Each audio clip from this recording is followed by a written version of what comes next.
ఇట్లాంటి ఇబ్బందులు ఎదుర్కొంటూ ఉంటారు. అండ్ వీళ్ళలో కొంతమందిలో సెమెన్ అవుట్ అయినప్పుడు, అంటే సెక్షువల్గా కలిసినప్పుడు సెమెన్ అవుట్ అయినప్పుడు ఆ వీర్యం అవుట్ అయిన తర్వాత కూడా ఈ టెస్టిస్లో బాగా నొప్పిలాగా రావటము, కొన్నిసార్లు అయితే ఫీవర్ కూడా వస్తుందన్నమాట. అట్లాంటి ఇబ్బందులు ఎదుర్కొంటూ ఉంటారు.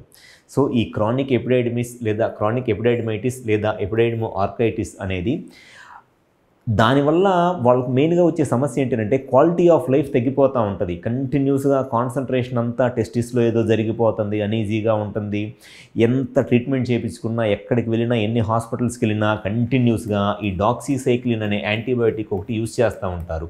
సో ఈ డాక్సీసైక్లిన్ అనే యాంటీబయాటిక్స్ నెలల తరబడి యూజ్ చేస్తా ఎన్నిసార్లు ఈ డాక్సీసైక్లిన్ యాంటీబయాటిక్స్ వేసుకున్నా, ఈ డాక్సీసైక్లిన్ యాంటీబయాటిక్ వేసుకున్నప్పుడు ఒక వారం రోజులు 10 రోజులు రిలీఫ్ వస్తుంది. మళ్ళీ వన్స్ ఆ ట్యాబ్లెట్ స్టాప్ చేయగానే మళ్ళీ వాళ్ళకి పెయిన్ వచ్చేస్తుంది. అండ్ వాళ్ళకి ఎక్కువగా స్పైసీ ఫుడ్ తీసుకున్నా లేదా డీహైడ్రేట్ అయినా ఎక్కువసేపు నుంచున్నా కూడా టెస్టిస్ అన్నీ లాగుతున్నట్లు లాంటి ప్రాబ్లమ్స్ ఎదుర్కొంటూ ఉంటారు.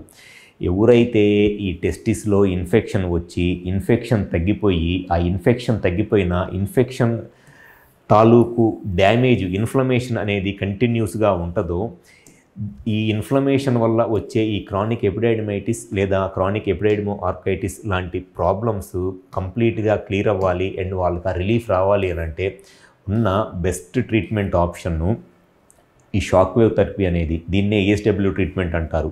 ఈ ఈఎస్డబ్ల్యూ ట్రీట్మెంట్ చేయించుకుంటే చాలామందిలో ఈ టెస్టిస్లో ఉన్న ఇన్ఫ్లమేషన్ తగ్గిద్ది. ఈ ఈఎస్డబ్ల్యూ ట్రీట్మెంట్ చేయించుకోవటం వల్ల ఈ ఈఎస్డబ్ల్యూ హెడ్ నుంచి వచ్చే ఒక టైప్ ఆఫ్ వేవ్స్ టెస్టిస్లో ఉన్న ఆ నర్వ్స్లో కానీ బ్లడ్ వెజల్స్లో కానీ ఆ టెస్టిస్ టిష్యూలో ఉన్న ఇన్ఫ్లమేషన్ని కంట్రోల్ చేసి అండ్ టెస్టిస్కి బ్లడ్ సప్లై పెంచి వాళ్ళకి ఆ రిలీఫ్ అనేది రావడానికి చాలా ఎక్కువగా యూజ్ అయ్యిద్ది అనమాట ఈ ఈఎస్డబ్ల్యూ ట్రీట్మెంట్ అనేది. మా దగ్గర ఆల్మోస్ట్ అక్రాస్ ద స్టేట్ నుంచి 300-400 కిలోమీటర్స్ నుంచి కూడా ఈ క్రానిక్ ఎపిడైడమైటిస్ లేదా ఎపిడైడమో ఆర్కైటిస్లో సంవత్సరాలు దాదాపు ఒక 5 to 6 ఇయర్స్ పాటు ట్రీట్మెంట్ తీసుకొని ఆ ప్రాబ్లం తక్కగా ఈ ఈఎస్డబ్ల్యూ ట్రీట్మెంట్ చేయించుకొని చాలా హ్యాపీగా వాళ్ళ లైఫ్ని లీడ్ చేసేవాళ్ళు చాలామంది ఉన్నారు.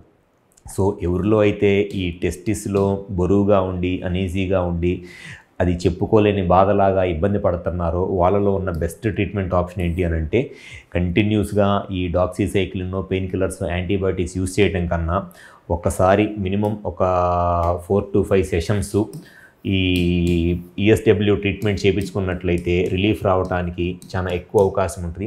ఈఎస్డబ్ల్యూ ట్రీట్మెంట్ చేయించుకోవడం వల్ల టెస్టిస్కి బ్లడ్ సప్లై పెరిగిద్ది. ఏదైతే నర్వ్స్ డ్యామేజ్ అయిపోయినాయో అవి మళ్ళీ నార్మల్గా రీజ్యూనేట్ అవుతాయి. టెస్టిస్లో ఉన్న టిష్యూలో ఉన్న ఇన్ఫ్లమేషన్ కూడా తగ్గి వాళ్ళకి ఆ ప్రాబ్లం అనేది క్లియర్ అయిపోయి వాళ్ళ క్వాలిటీ ఆఫ్ లైఫ్ మళ్ళీ నార్మల్గా వస్తుంది.